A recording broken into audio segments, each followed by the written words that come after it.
Muy buenas noches, iniciamos el mes definitivo. Comenzamos octubre, estamos solo a 27 días. Ese domingo elegiremos nuevo gobernador, alcaldes, concejales, diputados y ediles. La recta final de la campaña. Por legislación normalmente son 3 meses muy intensos. Saben ustedes que en redes sociales esto comenzó hace muchísimo rato y el calendario electoral pues lleva un año con inscripción de cédulas, de candidatos, etcétera, etcétera. ¿Qué está ocurriendo con la campaña? ¿Qué riesgos se presentan? A menos de un mes, ¿qué garantías tenemos? Ya hemos hablado del tema de seguridad con la Policía Nacional, pero como siempre nos gusta desde la ciudadanía, desde esa veeduría independiente, conocer qué está ocurriendo.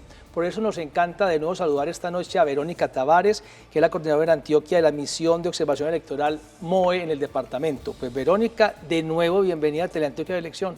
Muchas gracias por invitarme nuevamente. Comenzó octubre, esto se está terminando, vienen los 27 días más intensos, donde el ciudadano se entera definitivamente que hay elecciones, donde las campañas intensifican todo el trabajo y digamos la presión y los nervios juegan para que la elección se dé definitivamente ese 27. En el tema de riesgos electorales, hoy, a menos de un mes, ¿cómo siente la MOE que están ocurriendo las cosas? ¿Qué podemos contar, Verónica? Hay 3 retos que hoy estamos enfrentando. Sí. Unos están relacionados con esos actores que están en disputa por las economías legales e ilegales, que pueden estar influenciando las campañas, ya sea a través de la financiación o a través de la violencia política. En segundo lugar, hay un grave problema de estigmatización. Los partidos políticos y las distintas campañas de distinta índole, no podríamos decir que de un solo espectro político o ideológico. Estamos hablando de todas, afectación que todos están sufriendo, sobre estigmatización, porque, digamos, de alguna manera los vinculan con algún grupo armado ilegal. Ah, ok. Y tercero, pues, un asunto que también es un antecedente grave en nuestro país y nuestra región, y es la desconfianza que hoy existe en la institucionalidad y en las entidades estatales que hoy hacen presencia en los municipios, lo que hace que las candidaturas no sientan garantías y que no tengan cómo acudir en caso de hacer denuncias. Verónica, si comenzamos a desglosarlas para entender mejor qué tipo de riesgos tenemos y están ustedes reportando, ese tema de esa pelea por la economía legal y ilegal en región, ¿cómo se evidencia? ¿Ustedes qué han recogido? Nosotros lo hemos evidenciado no solo porque hemos construido un mapa de riesgos por factores de violencia, donde analizamos presencia de grupos armados organizados y las acciones que realizan allí y también actos de amedrentamiento a la gente, sino también analizamos otras bases de datos u otra información como el caso de la Defensoría y la Procuraduría. La Gobernación de Antioquia ha hecho un esfuerzo para también consolidar un mapa de riesgos y allí evidentemente pues lo que se nota es una afectación mayor en las zonas donde hay o se consideran corredores del narcotráfico, cultivos de coca, pero también donde hoy hay un debate alrededor de distintos proyectos de infraestructura, también los casos de minería ilegal, que es Nordeste, Bajo Cauca, Norte y parte del Urabá antioqueño. Y cuando hablamos de estos riesgos, Verónica, ¿hablamos de un riesgo real de que se llegue a no dar las elecciones o es de poner atención especial para que se den las elecciones? Estos mapas de riesgo son útiles en 2 sentidos. El primero, pues que la fuerza pública pueda brindar todas las garantías para el desarrollo de las elecciones el 27 de octubre y segundo, pues que distintas instituciones que tienen una labor de protección pues permitan o aseguren los candidatos y las candidatas para que puedan realizar su campaña o el proselitismo. Entonces, sirve en esta vía.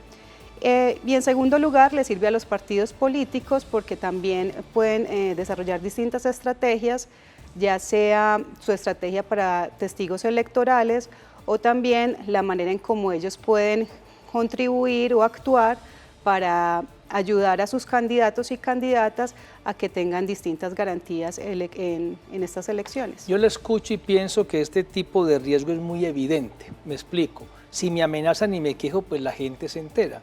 Pero usted habló de una palabra que llama mucho la atención y es la que uno casi nunca alcanza a detectar, y el tema de las financiaciones. ¿Qué ocurre con eso? Hoy en Colombia la ley a qué obliga y ustedes qué están encontrando. Nosotros reiterativamente hemos dicho como misión de observación electoral que es necesario tener una autoridad electoral que tenga mayores herramientas para hacer el control a la financiación. Lo que hay hoy es insuficiente, digamos, claramente. Sí, porque hoy por lo menos no hay un control que uno diga en tiempo real, ¿cierto?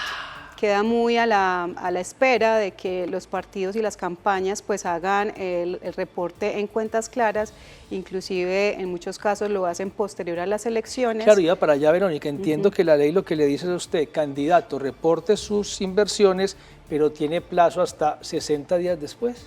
Sí, tiene plazo. Entonces yo me gasto un plata, le estoy exagerando, no conozco los pedidos, me eligen el 27 de octubre y tengo 2 meses más para maquillar ese informe, y la gente no se entera todavía públicamente qué está ocurriendo con la plata. Y para reportar las fuentes que son permitidas. No sabemos qué pasa con estas fuentes que no son permitidas, como en el caso de financiaciones, por ejemplo, de compañías extranjeras. Que está prohibido en Colombia. Está prohibido en Colombia, también el caso de economías ilegales, ya sea de narcotráfico o de lavado de activos y demás.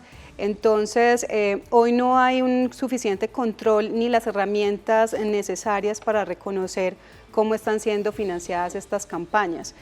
Nosotros vemos que estos actores que están en esas disputas y que quieren cooptar el Estado local, pues fácilmente pueden usar este mecanismo para llegar al poder y poder tener un control efectivamente sobre las rentas de esos municipios, sobre los proyectos que se desarrollan allí, inclusive de definición de vocación del territorio. Riesgo potencial, pero ¿han conocido ustedes en esta campaña casos específicos de, oiga, muy sospechosa la campaña en tal región, que eso tiene un plata y nadie sabe dónde? Nosotros cuando tenemos este tipo de información de la ciudadanía, lo que hacemos es recogerla y documentarla, ¿cierto? No pasamos de chismosos, sí, sino claro, que tratamos de hacer una sustentación, sí, que tengan ciertas evidencias para que las autoridades inicien las investigaciones, pero eso lo hacemos directamente con la autoridad.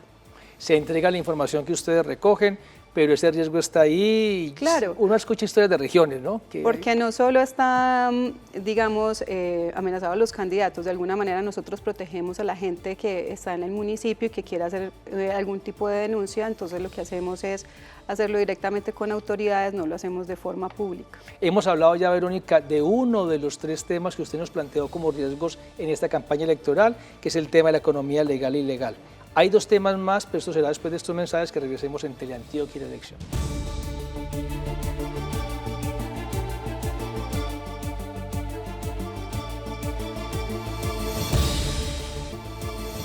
A menos de un mes estamos mirando los riesgos electorales y lo hacemos con la MOE, que es quien está pendiente permanentemente de esos datos, de esas pistas.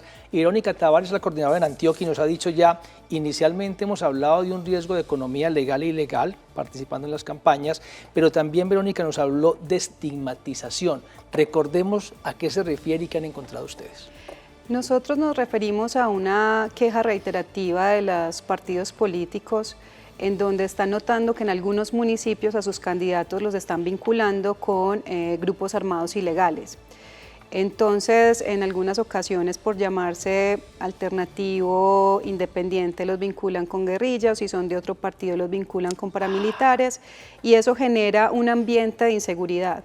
¿Eso qué significa? Que no solo hay un problema porque hay amenazas directas a candidaturas, sino también que hay un ambiente de inseguridad en los municipios porque se da, digamos, esta guerra sucia donde quieren vincular a un candidato o a una candidata con algún grupo. Pero además nosotros hemos estado viendo que generalmente nosotros hemos dicho que la dinámica de las elecciones locales son muy distintas a las dinámicas de las elecciones nacionales, pero nos estamos dando cuenta que en algunas ocasiones temas que polarizan en lo nacional están siendo hoy usados en la campaña local y también provocan cierto asunto de polarización o provocar miedo en la gente y por lo tanto nuevamente un problema de estigma o de discriminación.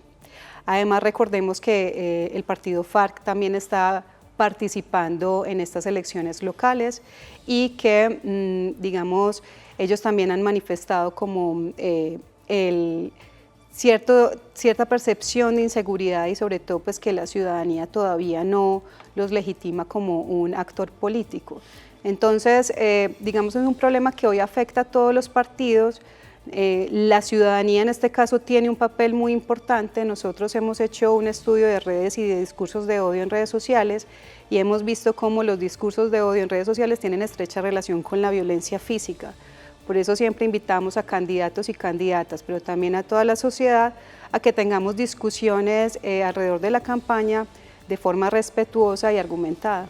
Según el estudio, Verónica, esa violencia en las redes sociales ¿es un paso previo a este tema de la violencia física en muchos casos? Sí, lo vimos, por ejemplo, en las elecciones pasadas que muchos candidatos fueron violentados físicamente y veíamos cómo los discursos de odio también estaban a la orden del día cuando estas cosas sucedían. Entonces tienen una estrecha relación. No solo digamos, somos violentos cuando se amenaza algún candidato o hay un asesinato, obviamente, sino que la gente también aporta a esa exacerbación, a esa polarización, estigmatización y discriminación con sus discursos, cuando no podemos tener un diálogo respetuoso y respetando pues específicamente esas diferencias y preferencias entre candidatos. El ejercicio anterior hablamos del año pasado de las presidenciales, del Congreso, sí. Y por eso entiende uno cuando usted plantea, ojo que en el pasado un municipio cualquiera podía encontrar la coalición de los partidos que se enfrentan a nivel nacional y aquí se unían, que era distinto. ¿Hoy quieren traernos esa pelea derecha-izquierda a las locales? Más que la pelea derecha-izquierda es qué temas ponen a la gente a hablar más. El proceso ¿cierto? de paz, por ejemplo, paz, castrochavismo, venezolanos. Entonces, estos temas ponen a la gente como a discutir y a ponerse un poco más agresivos en las redes. Más pasionales. Más pasionales. Entonces, recurrimos a las emociones, recurrimos al miedo y esa es la forma en que, digamos, se está instaurando la forma de hacer política que creíamos que en lo nacional tenía una dinámica distinta a lo local, pero hoy vemos que le es funcional a las campañas locales. Recordamos en todo el país, Verónica, hace tal vez 3 o 4 semanas, el caso de una candidata a la alcaldía que la asesinaron y había dicho, ojo, me están estigmatizando, yo no soy ese grupo que están diciendo, y a los 4 días la asesinan.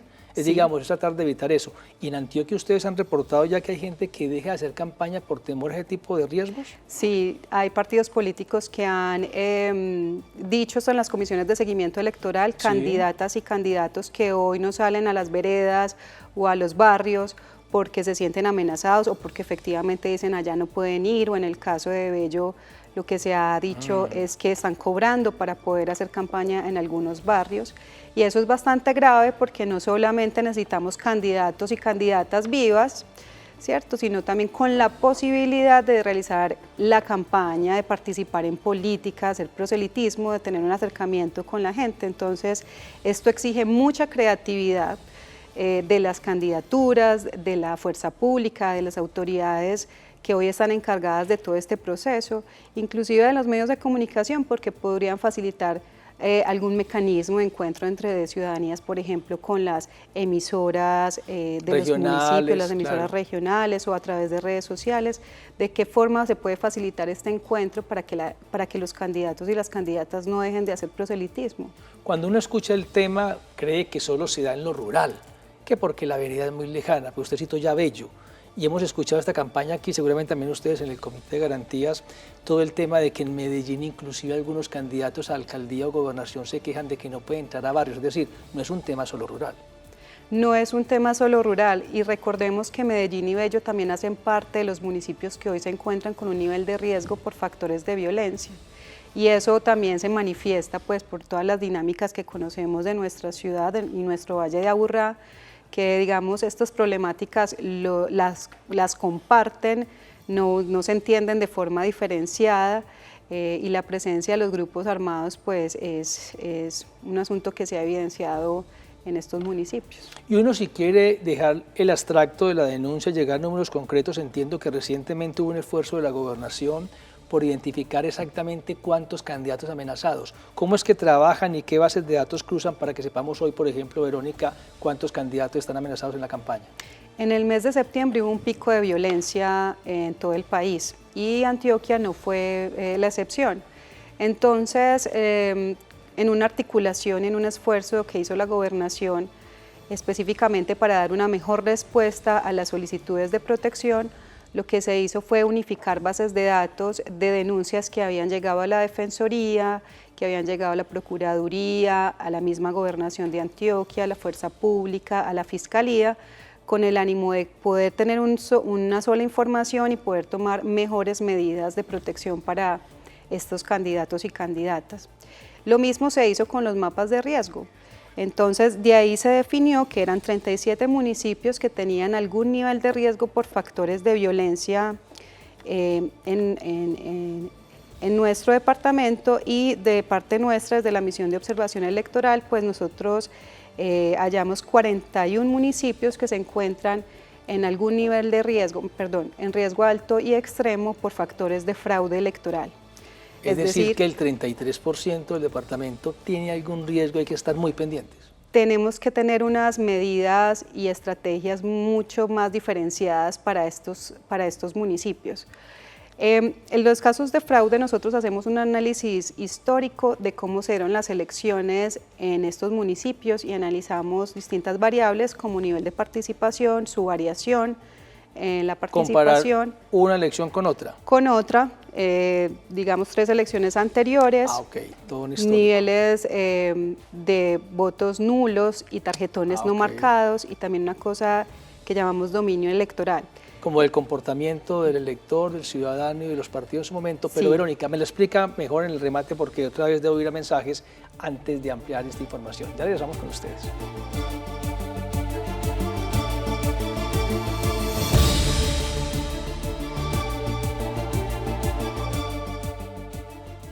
Riesgos electorales. Verónica Tavares de Lama nos está contando que lo que han estudiado es que 41 municipios tienen algún tipo de riesgo de fraude, inclusive. Verónica, ahí nos quedamos mirando el comportamiento de las últimas 3 elecciones, ustedes comparan quién participa, quién no, y se dan cuenta que hay algo que no casa, que es irregular. Exactamente, nosotros lo que estamos haciendo es un análisis de irregularidad. Sí. ¿Qué analizamos? Por ejemplo, en el caso de votos nulos, miramos por qué hay tantos votos nulos en este municipio.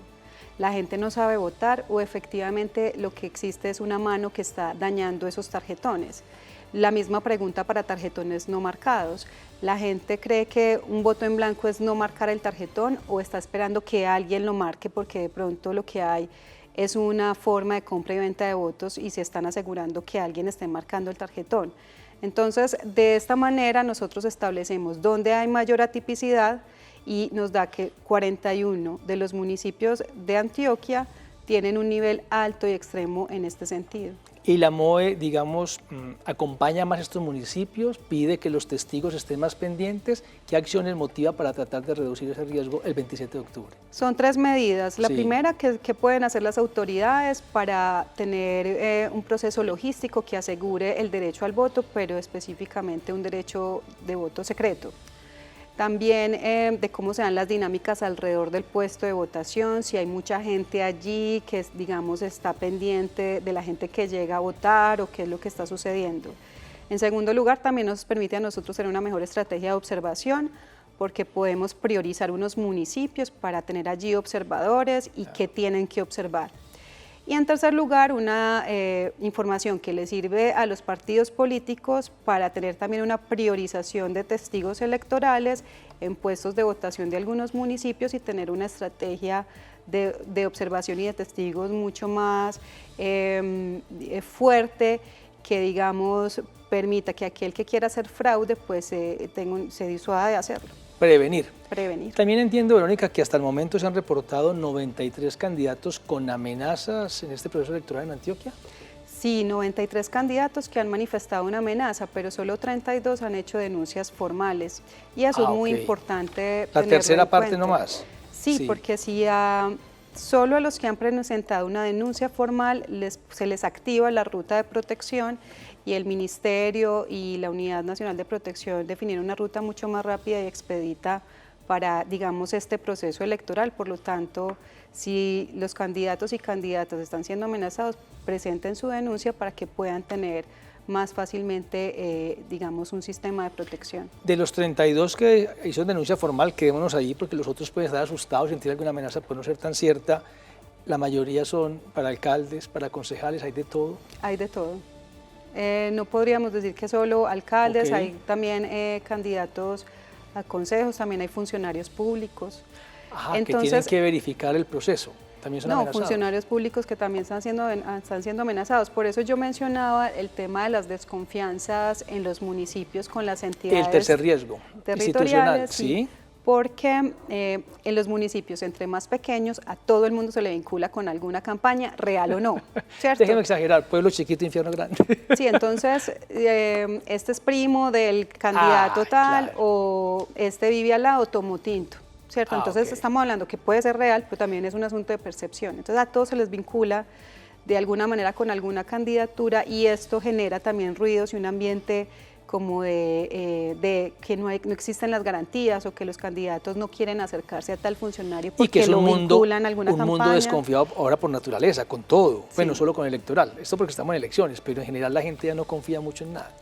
No, en las instituciones, pues eso es uno de los graves problemas estructurales en nuestro país y ese es otro elemento. No solo es brindar las herramientas y procesos de protección y tomar todas las prevenciones posibles para las elecciones. Este país también tiene que trabajar por unas causas estructurales de esta violencia, que no hemos podido sacar la violencia de la política. Nosotros hemos dicho que los planes de desarrollo con enfoque territorial pueden ser una herramienta inicial para tener unas entidades estatales mucho más fuertes en los municipios que hagan una real presencia, que atiendan las necesidades de la población, porque son justamente las poblaciones más pobres las que hoy tienen mayor riesgos. Verónica, ustedes hacen seguimiento permanentemente en todas las elecciones. ¿En las que estamos están más complejas que las anteriores? ¿Es el promedio de denuncias y de problemas? ¿Cómo las sienten ustedes a esta altura? En términos de cifras de violencia, hemos dicho que hemos llegado al nivel del 2015 y todavía nos falta un poco menos de un mes. Sí. Entonces es preocupante porque vimos que no es una tendencia a la baja, sino que otra vez empieza a subir esta tendencia de violencia. Aunque la del 15 ha sido la más tranquila de los últimos años. Exacto. También. Digamos, íbamos de las muy locales. Bien. Okay. Porque el año pasado fueron realmente tranquilas, creo que solo hubo un episodio en sí, los Segovia. Presidenciales, sí. Okay. Entonces veníamos con esa esperanza de que pues ya podemos llegar a unas elecciones donde se puede dar una campaña tranquila, sin violencia, donde no se sienta una amenaza de decir no se van a poder realizar las elecciones en tal lugar, pero no son las más violentas con respecto, por ejemplo, a las de 2011. Entonces veníamos una tendencia a la baja, 2015 nos daba como una super esperanza de que por fin, pero lamentablemente en 2019 vemos que todavía estos problemas y estos problemas estructurales en nuestros municipios todavía nos traen muchos problemas y muchas dificultades para las elecciones y que es necesario trabajar sobre sus causas estructurales. Nos quedan 30 segundos, Verónica, pero si no pasa nada extraordinario, de todas maneras, ¿se harán las elecciones normalmente en todo el departamento? Sí, yo creo que sí, es necesario, mantenerlas, no podemos dar como esta sensación de sí es una democracia en riesgo, precisamente porque estos problemas que analizamos aquí no son cualquier cosa y no se solucionan de cualquier manera, pero nosotros creemos que es posible realizar las elecciones el 27 de octubre. Verónica, muchas gracias de nuevo por estar con nosotros. Muchas gracias. Y a ustedes por acompañarlos. Continúen con la programación de Teleantioquia TV en grande y les vemos con ustedes en una próxima emisión de Teleantioquia La Elección. Para todos, feliz noche.